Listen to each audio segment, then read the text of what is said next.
Don't tell people what you know. The average person, they have no idea what's going on between them and the real world.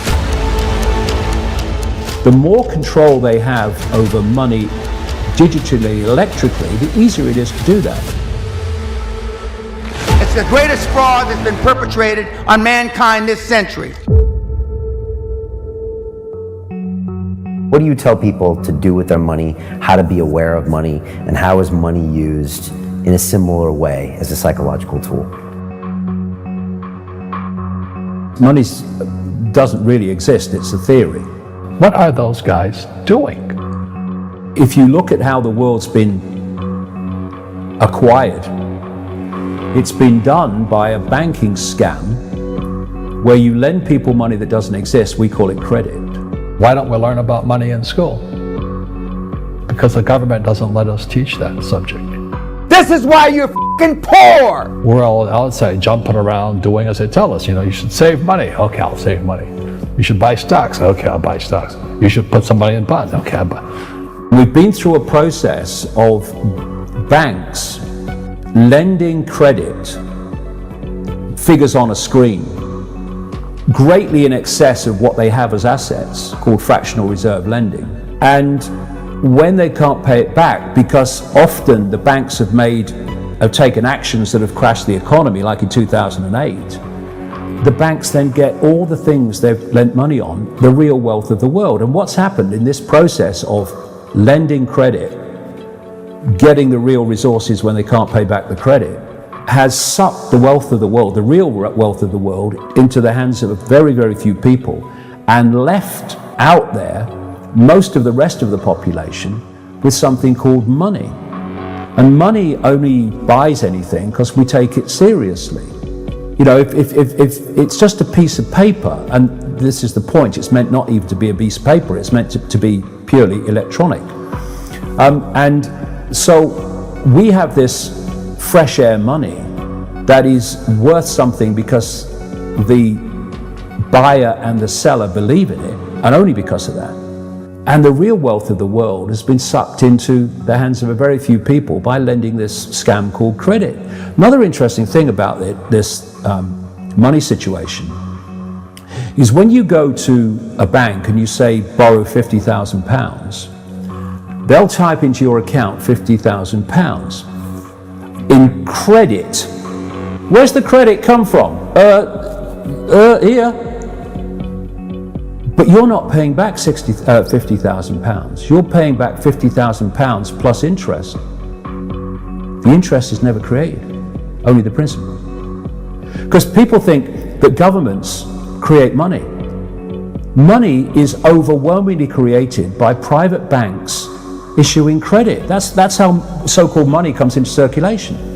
So, what this means is creating credit for the principal but not the interest, is that at no point is there ever enough money, credit or otherwise, in circulation to pay back all the debt and all the interest on the debt outstanding. So people losing their homes and their businesses and their resources, etc., is built into the system on purpose.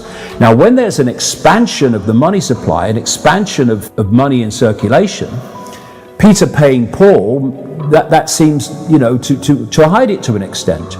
But once you squeeze the money supply, you take money out of circulation, it becomes obvious that there's nothing like enough money in circulation to pay back all the debt. Try to park your car on a London street or in an increasing number of car parks, and you'll be hard pressed to find a pay and display machine. The only way to pay is via your mobile phone, to call a central number, or by an app such as Ringo or Just Park. Some shops, such as the healthy eating chain Toast, are even starting to refuse cash. They're only interested in customers who pay by card. The cashless economy is being forced on us, the writer says, by stealth, as electronic payment increasingly becomes the only option. But the truth is, it's all about greed. Boston Consulting Group estimates that banks and payment companies such as Visa and MasterCard currently make $1 trillion annually worldwide in fees, typically paid by the retailer for processing electronic payments. For no other reason that there simply is not enough money for everyone to pay back the debt. So what do the banks do? Ooh, we'll have that. And this has been going on for centuries, and they've hijacked the real wealth of the world by doing this. And the next stage, which is in my books from the early 1990s, is the cashless society.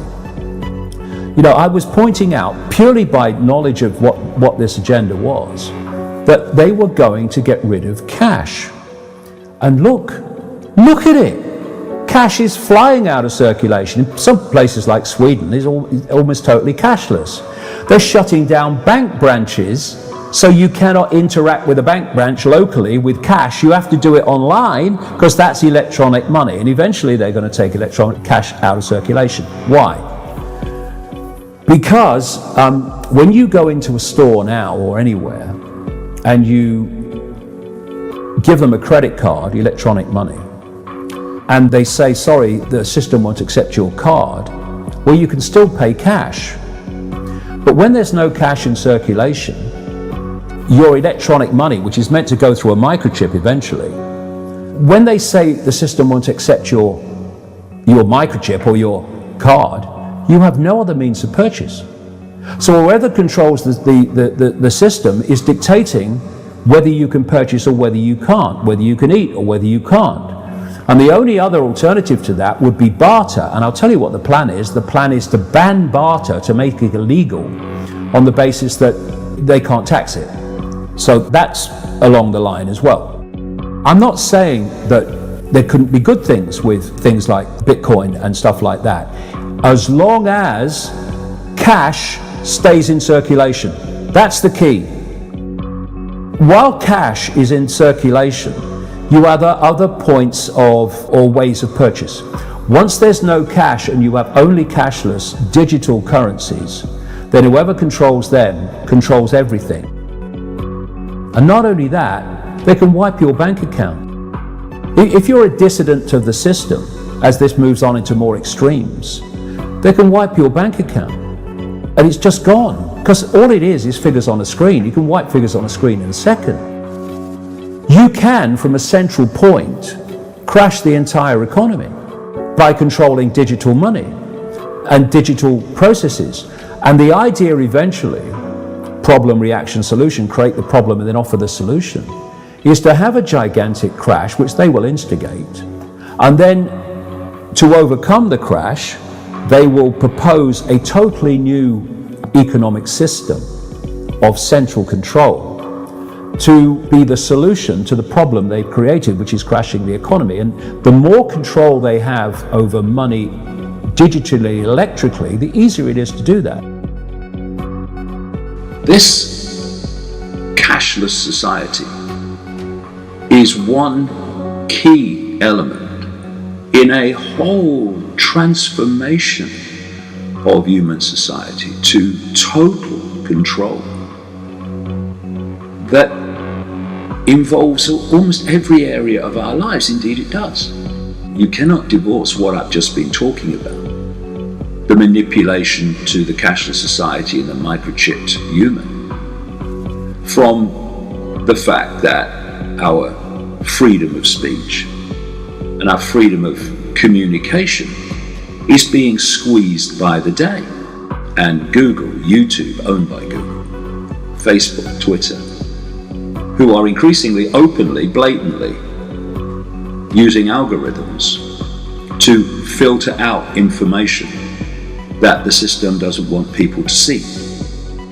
But we are in the midst now of a plan that's been going on for so long, way back, beyond what people could even imagine possible, that is now breaking the surface where more and more people can see it. And yet still, you have the mainstream media, you have mainstream society that just can't see what is there, for goodness sake. Maybe what appeared to be crazy was actually true. And daily we are seeing that is the case. It really is beyond the time for humanity to wake up to the world they live in